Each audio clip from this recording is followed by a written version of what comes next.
India के सामने तुम कुछ बोलोगे या इंडिया से पंगे लोगे तो हो सकता है इंडिया जो रिटेलिएटरी एक्शन करे वो कितना खतरनाक होगा और वो तुम्हें कितना पेनफुल होगा। ये अजरबैजान के दिल से पूछिए, ये चाइना के दिल से पूछिए। भारत ने एक दफा फिर से जी छक्का मारा है और वो ये है कि ब्रह्मोस के बाद अब आकाश मिसाइल को फर्स्ट टाइम भारत ने जी एक्सपोर्ट कर दी है आर्मीनिया। आपकी एक खातून है जिसको अमेरिका ने टेररिस्ट ब्रांड करके पता नहीं 80 साल की सजा दे दी है। कितना कुछ आपने किया, आप उसकी रिहाई नहीं करवा सके। Totally dependent on the Saudis who are American allies, they totally dependent on the UAE, they totally dependent on America, the West and their life for their very survival. ये क्या उनको, अगर वो यूरोपियन यूनियन बना सकते हैं और billions dollars के वेपन्स वो हमें एक्सपोर्ट करके आपस में हमें लड़वा सकते हैं, तो वाई नॉट कि हम उनको अपनी एशियन यूनियन बना के उनको ही एक्सपोर्ट करें।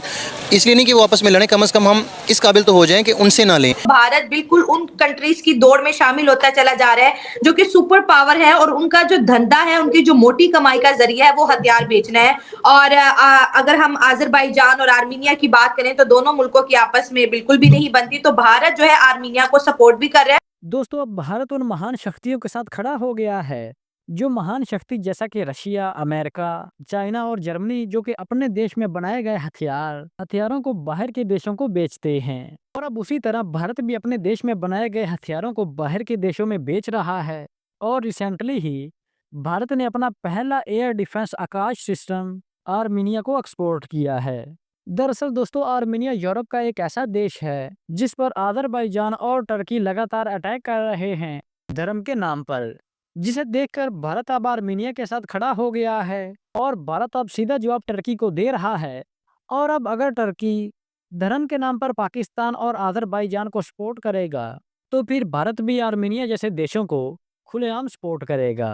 और अब इस डील से भारत को काफी ज्यादा फायदा होने जा रहा है। और अब इन भारतीय आहीनी हथियारों को, भारतीय एयर डिफेंस सिस्टम को कई देश खरीदना चाहते हैं। तो आइए इस हवाले से पाकिस्तानी मीडिया का रिएक्शन देखते हैं। इंडिया की अचीवमेंट शायद ये नहीं है कि हमने आर्मेनिया को हथियार भेजे या बेच रहे।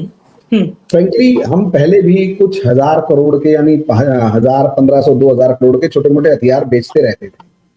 वो हमारी बहुत बड़ी अचीवमेंट नहीं है। इस अचीवमेंट को आप तब समझेंगे जब आप किसी वीडियो को शुरू के 1 मिनट सुनेंगे, जब आपने इंट्रोडक्शन इंडिया का दिया और ये कहा, पाकिस्तानी होते हुए ये कहा कि कोई दुनिया में भारत को नहीं रोक सकता। जी बिल्कुल। जब दुश्मन देश का कोई एक सिटीजन तारीफ करते हुए अपने आप को ना रोक पाए तो ये समझ लीजिएगा सबसे बड़ी अचीवमेंट हमारी कंट्री की ये है। टॉपिक पे आ जाते हैं। टॉपिक है आर्मेनिया को हथियार बेचे। जी। सिर्फ आर्मेनिया को हथियार नहीं बेचे, असलियत में अगर आप देखेंगे हमारा ऑब्जेक्टिव हथियारों के थ्रू, हथियार बेचने के थ्रू जियो पॉलिटिक्स में अपनी प्रेजेंस को बढ़ाना है और उससे हमारे जियो पॉलिटिकल गोल्स को अचीव करना है। और जो दुनिया के अंदर ग्लोबलाइज, मतलब जो एक ग्लोबलाइज्ड वर्ल्ड है, इस ग्लोबलाइज्ड वर्ल्ड में दुनिया के इंटरेस्ट, दुनिया के अलग अलग देश इंडिया के इंटरेस्ट को हैम्पर करते थे अलग अलग मैनर में, अलग अलग इश्यूज पर। और मेनली अलग अलग इश्यूज में एक प्राइमरी इशू होता था जो पाकिस्तान दुनिया की अलग अलग जगहों पर लेकर जाता था और कहता था कि आप मुसलमान हैं, मैं भी मुसलमान हूं, एक काम करो कश्मीर का मुद्दा उठा दो। इंडिया ने असलियत में उसको, इंडिया के पास कोई तरीका नहीं था ना उसे काउंटर करने का। सीधी सी बात है। एक बात बताइए, टर्की जो है वो खुल के कह रहा है कि टर्की के पास पाकिस्तान गया, पाकिस्तान ने टर्की को समझाया कि यार आप एक काम करो, आप इस्लामिक मुल्क हो, इस्लामिक मुल्क होने के नाते आप मेरा साथ हो और कश्मीर के मामले में आप यूनाइटेड नेशन से लेकर जहां पर भी हो मेरे को सपोर्ट करना। ये अपने आप में बहुत ज्यादा सिग्निफिकेंट है भारत के defence export point of view से और भारत की डिफेंस कैपेबिलिटीज को फ्यूचर के अंदर बढ़ाने के पॉइंट ऑफ व्यू से। आकाश में सिस्टम जो कि भारत के अंदर इंडिजिनसली बना है, डीआरडीओ और भारत डायनेमिक्स लिमिटेड द्वारा इसे बनाया गया है। ये एक surface to air short range aerial defence system है जो कि एक बार में 4 टारगेट को एक साथ हैंडल कर सकता है। इतना ही नहीं, ये जो मिसाइल सिस्टम है इसे कहीं पे भी डिप्लॉय किया जा सकता है, क्योंकि आप क्लियरली से देख सकते हो ये ट्रक के ऊपर लगा हुआ है, तो आप इसे एक जगह से दूसरी जगह ले जा सकते हो। बहुत ही बेहतरीन ये सिस्टम है और इसकी रेंज लगभग 25 किलोमीटर तक की देखने को मिलती है। अगर हम हॉरिजॉन्टली बात करें और वर्टिकली बात करें तो लगभग 20 किलोमीटर की। मतलब ये लगभग 25 किलोमीटर इधर और 25 किलोमीटर इधर, टोटल 50 किलोमीटर इधर की साइड कवर मार जाता है और ऊपर की साइड लगभग 20 किलोमीटर तक। इस तरीके का एक डोम लाइक स्ट्रक्चर ये बना पाता है भारत के एयर डिफेंस के अंदर, और ये दुनिया के बेस्ट एयर डिफेंस सिस्टम में माना जाता है। आप अभी तक कौन से सबसे बेस्ट एयर डिफेंस सिस्टम की बात सुनते आए हो? ऑब्वियसली रशिया का आप S-400 सुनोगे, बट S-400 की रेंज अलग है, वो एक अलग जोन में आ जाता है। पर अगर हम short range air defence system की बात करें तो उसके अंदर आपने आयरन डोम ही सुना होगा घूम फिर के।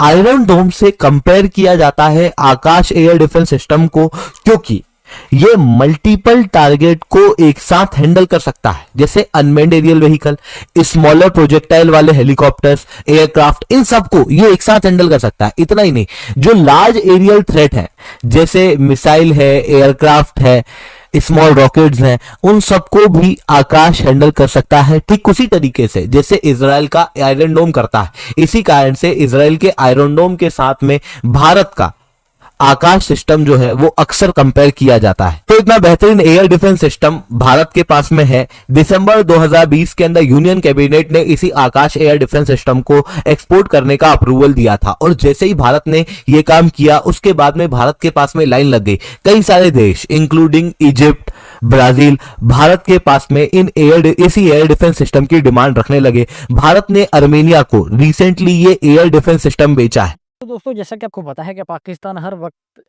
टर्की का नाम जपता है और कहता है